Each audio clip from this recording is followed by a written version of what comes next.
Salam, salam dan bahagia Bapak dan Ibu guru hebat. Saya Christine Kakuhes, calon guru penggerak Angkatan 10 Reguler Kota Manado, Provinsi Sulawesi Utara.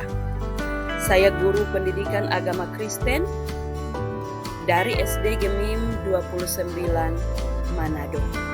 Saat ini, saya akan membuat koneksi antar materi tentang kesimpulan dan refleksi dari modul 1.1 tentang pemikiran Ki Hajar Dewantara.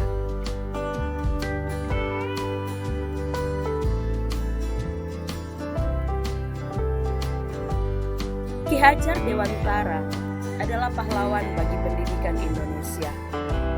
Beliau adalah pribadi yang berani, cerdas, tulus memperjuangkan kemerdekaan pendidikan Indonesia. Dengan pemikiran-pemikirannya yang luar biasa, membuat pendidikan Indonesia mendapatkan jalannya, sehingga bisa ditapaki oleh semua golongan masyarakat. Bukan hanya kaum bangsawan atau orang-orang yang punya jabatan dalam pemerintahan Hindia Belanda saja, namun semua kalangan dapat merasakan pendidikan. Seringkali kita menyamakan pendidikan dan pengajaran. Namun menurut Ki Hajar Dewantara, pendidikan dan pengajaran adalah dua hal yang berbeda. Pendidikan menurut beliau adalah proses menuntun bagi anak untuk tumbuh menjadi manusia merdeka dengan karakter dan budi pekerti yang baik sesuai dengan kodrat alam dan kodrat zamannya. Sedangkan pengajaran adalah proses pendidikan dalam memberi ilmu dan pengetahuan yang berfaedah untuk kecakapan hidup secara lahir dan batin. Dalam proses pendidikan yang menuntun, guru harus menjadi pamong yang dapat memberikan tuntunan agar murid dapat menemukan kemerdekaannya dalam belajar. Pendidikan harus berorientasi pada murid, sesuai semboyan Ki Hajar Dewantara. Ingarso sung tulodo, di depan guru memberikan teladan.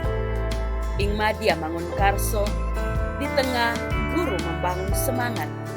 Dan tuturi handayani, di belakang memberikan dorongan.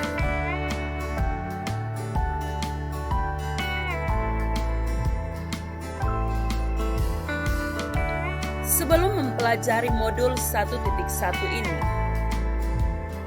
hal yang saya percaya tentang murid dan pembelajaran di kelas adalah murid adalah anak yang datang ke sekolah untuk memperoleh ilmu dan pengetahuan.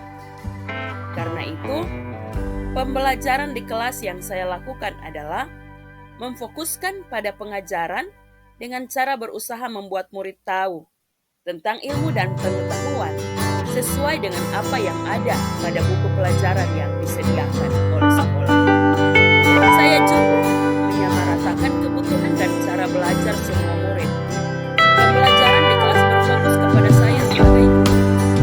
Saya selalu berusaha mengajar materi sesuai dengan waktu yang ditentukan. Saya juga menemukan hasil penilaian anak berdasarkan dengan hasil ujian yang mereka dapat. Dan patokan keberhasilan pembelajaran anak bagi saya adalah KKI.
Yang keempat, menciptakan suasana kelas dan belajar